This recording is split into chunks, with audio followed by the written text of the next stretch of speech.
Arsenal are flying right now. There is a real buzz around this football club, and if people are starting to wonder, have Arsenal peaked too early? Have Arsenal already reached their top level in terms of performance? Rest assured, I am here to assure you that Arsenal are just getting started. If you think we've already reached the pinnacle, relax. I'm going to tell you exactly why Arsenal are just starting to pick up some momentum, and things will definitely improve from this moment forward. People have been ringing me. People have been messaging me saying, Jed, can I have an injury update? Jed, what's happening with this current lot of injuries that Arsenal have sustained? So I will run through every single one. And also Eberici Eze, I will be speaking about him because there's some conversation around Eze. He's one of the most informed players at Arsenal right now, and the captain's coming back. Other players are coming back. So what does that mean for Eberici Eze? We will have that discussion as well. Very quickly though, if you haven't already, help me out and hit like and subscribe. So I'm going to start, before I speak about the injuries, just asking a question. Where do you guys see Eberici Eze's position now that we've seen the captain come back? Ødegaard, you would imagine, will be playing. Eze has now probably played his best performances in Ødegaard's position. We saw the hat-trick, we saw the game against Bayern, the assist against Man City, the assist against Bayern Munich. The performances from Eze centrally have been slowly increasing to a level now where you look at him and say, he's one of our best performers along Declan Rice, Jurriën Timber. This guy has been incredible, but we know Martin Ødegaard will play in that position. You would imagine. He's the captain of Arsenal. Mikel Arteta rates him highly. He selected him. He carefully chose Martin Ødegaard as the captain for a reason. So you can probably play these guys together in terms of you play him one match, him the next match. But you want both of these guys in the team. They are both of the very highest quality. But that does leave some discussion positionally. Because if Ødegaard is that guy central, which I imagine will play alongside Declan Rice, Eze then has to be played out wide. Can you see Eberici Eze securing that left wing position? It's a position that's had so much conversation around over the past few seasons. Is it Martinelli?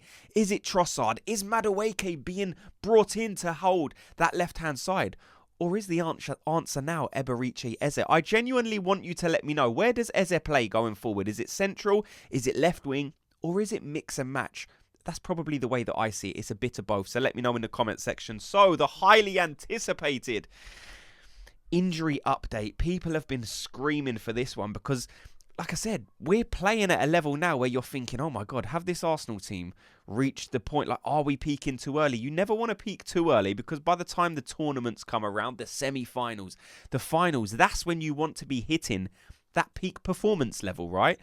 And because of some of these players coming back, like, we are genuinely so close to a Havertz return, to a Gyökeres return. Let's run through it bit by bit. So the first one I will start with, Havertz and Gyökeres.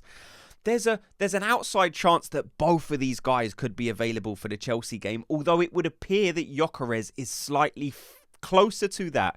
So if I had to give you one name that I think makes that Chelsea game, and again, it's still not 100%, right? Because we know the conversations that Arteta has, how carefully, I don't know, he selects his words when talking about injury comebacks. He never likes to give too much away. So you're never going to know 100% unless he comes out and says it, okay? So Havertz and Gyökeres, all we understand is they are both very close to returning. If it's not this game for Gyökeres, it will be the next one. And Havertz, again, there's a small chance, but because it's been a longer injury, you know, he's been out since the first game of the season. Gyökeres, you know, he's been out for a few weeks. So if he does come back, he would certainly be very close to being able to fit straight into that starting 11, way closer than Havertz would, who would, you would imagine, after a lengthy period on the sideline, would need to be weaned back into that Arsenal team. So Gyökeres could be available for the next one.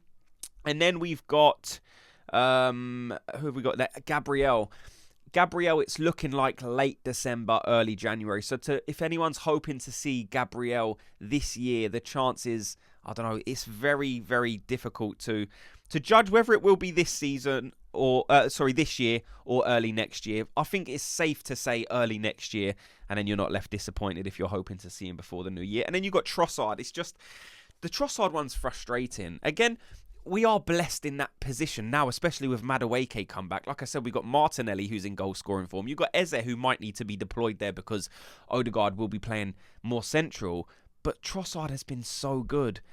so far this season, like, he has been a standout player as well, and he does go under the radar at times, Trossard, because he's not the most glamorous name. It wasn't the big money signing, but in terms of consistency this season, Trossard can't be spoken about in a negative way, really, because he's just performed. He quietly at the start of the season was performing. Martinelli also was performing, but since Martinelli's injury, especially when it's kind of been like, right, Trossard, that is the position you're playing. There's not really anyone who's going to trouble you. You've got Madueke injured. You've got Martinelli injured. Trossard, just go out there and play. And his performances have been really, really good. The fact he's injured now, hopefully it's not bad. It did seem like a bit of a precautionary. He felt something, so there was just no risk needed to be taken. So they switched him out. But again, a frustrating one nonetheless. So we just need to, you know what they're like. They will wait, and then they will scan it, and then they will assess the situation. And hopefully we get an update on Leandro Trossard as soon as possible. And when I get that, I will bring it to you guys. The others are obviously Gabriel Jesus. Again, it's a hard one to try and predict an exact comeback, because it could be Chelsea. Like, there's every possibility that it could be Chelsea, because Gabriel Jesus is back full training. So this one is totally dependent on what the coaching staff think, on what Mikel Arteta deemed to be the appropriate time to bring Gabriel Jesus back, because we know what Gabriel Jesus is like. He will be fighting with everything he has, with his whole being. He wants to be back on that football pitch, Gabriel Jesus. That is represented by the way he plays. He's passionate. He's hungry. He will want to be playing football as soon as possible. If he had the choice, he would be starting against Chelsea this weekend. Whether he felt something in his ankle or his knee or whatever it was, Jesus would want to be playing.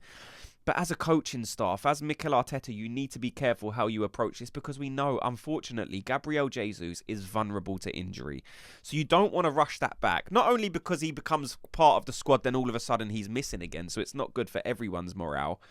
But you just have to be careful, because you don't want Gabriel Jesus getting another injury. He's probably one more injury away from, I don't know, becoming a bit of a Neymar, where it's just persistent season upon season. There has been hopes with Gabriel Jesus where he does put nearly a full season together, and you start to imagine, right, the injuries that cursed him early in his career seems to be past that. But every time you think that, right, he's in the clear, he gets another injury. So with Gabriel Jesus, it's so frustrating, because look, I love watching Gabriel Jesus play. I'm sure you guys do as well. And with the recent win in the Champions League have been tweeting clips of Gabriel Jesus, one where he twists and turns, and he's so tricky. He's so unpredictable. And at times, Arsenal do miss that.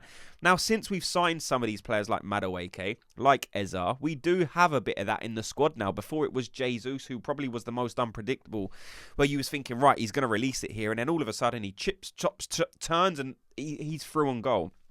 Like I said, we got other players that can do that now. But I still want Gabriel Jesus in the squad. But I don't want him to be rushed back, play 2 or 3 games where you can start to see a vision for Gabriel Jesus, where you're like, this could actually help us toward the end of the season, and then all of a sudden he's injured again. But let me know your thoughts on Gabriel Jesus. The other ones are, Ødegaard and Madueke, who we saw back in the last game. So we are, what's the long-term injuries Arsenal have currently got? We've got Gyökeres, who's very close. Havertz, who's close. We've got Gabriel Jesus, who could be imminent as well. It just depends on the decision that is made. Then you've got Gabriel out, and maybe Trossard, who could be a, not long-term, but I don't know, you'd probably look at Trossard and say that needs to be assessed. I don't know, it always seems to be 3-4 weeks with these small ones where it needs to be assessed. So I'd imagine that would be the time frame on Trossard if I had to guess, unless something major comes up in this scan. So Arsenal are so close to having that full strength team available. When we get Gabriel back, I don't, like, this team is going, how do you pick a starting 11 and even a bench? Like, there's people that's going to be left out of the bench for Arsenal's Premier League game that are Premier League quality. Players that would start for most other teams. This team is ridiculous. That's why I'm looking at it and saying we haven't peaked yet, because you've got Gabriel out, who is one of, we was having conversations about Gabriel when we were saying this is probably the best centre-back in world football. You've had Nketiah and Mascara come in, and those were the, I don't know, positions that people were not panicking, but you was thinking, you're playing Tottenham, you're playing Bayern Munich. We've still got some big games to come. We've got Chelsea, you got Brentford, and then you got Aston Villa away. That, again, is a huge tie. Aston Villa are on some decent form. Top 4 team, playing very well, well coached, well managed. So again, that's going to be a difficult game. And you are without players like Gabriel for that. So when you get players like Gabriel back toward the end of the season, certainly, where people are, I know rival fans are certainly hoping and predicting that Arsenal are going to crumble. There's no evidence to me that suggests that there will be a crumble, because in previous seasons we've only crumbled because we didn't have the facilities to.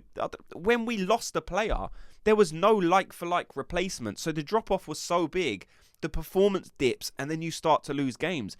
We've already seen huge portions of this season that we've been without some of our most important players, key players we've missed for so many of these fixtures. So if we was going to drop points, I think we would have already. The fact that we're still in this strong position, the fact that we're still able to beat Bayern Munich, who people were saying are the strongest team in the world right now. They're the best team in Europe. No one can stop them defensively because their attack is so potent. We didn't even have our best centre-back playing in that game, and we still won that game. We didn't even have our best left-back start in that game in Calafiori. We saw the impact he had when he come on. I'm sure Mikel Arteta in a perfect world would have liked to start Calafiori in this game. That's why I'm so confident. That's why when people say Arsenal are going to bottle it, with no really thought behind what they're saying, they're just hoping because they imagine it in previous seasons. Well, Arsenal have bottled it in previous seasons. No, we haven't. We've had the discussion on this channel 2 seasons ago. Is the only time Arsenal dropped the ball when we should have won it. Last season, we was never really in it. So people saying Arsenal are going to crumble, Arsenal are going to crumble, like, why? What's the reason? Let me know your rationale, because I just can't see it. The players are coming back. The team's already performing at such a strong level. We've got the captain who's just come back. You've got players like Martinelli who are trying to conjure up that form that we saw a few seasons ago, scoring goals, 4 in 4 in the Champions League. Like, this team is so exciting. I've genuinely not been so excited about an Arsenal football team for about 20 years. Like, I'm 34 now, so the last time Arsenal were this good, I was my son's age. I was a child. I was 12. I was 8. I was so young that in my adult life, I've never seen an Arsenal team this good, this strong in terms of depth. That's why I'm so confident, because it's something I'm not used to. I'm not used to seeing an Arsenal team this dominant. I'm not used to teams like Bayern Munich being swept aside. I'm not used to, in my adult life, seeing Arsenal beat teams like Real Madrid. That's why I'm thinking this team is different. That's why so many Arsenal fans are so confident. That's why the media is starting to accept that there's a real possibility that Arsenal could win the double, could win the Champions League, the Premier League, and maybe pick up a cup, a domestic cup as well, and win a treble. Like, these are real possibilities because this Arsenal team is so strong. But let me know your thoughts on everything you've heard in this video. Thank you so much to everyone for watching and listening. Before you go, if you could do me a quick favor, just hit like and subscribe, and I'll speak to you all in tomorrow's video. Gooners, have a good day.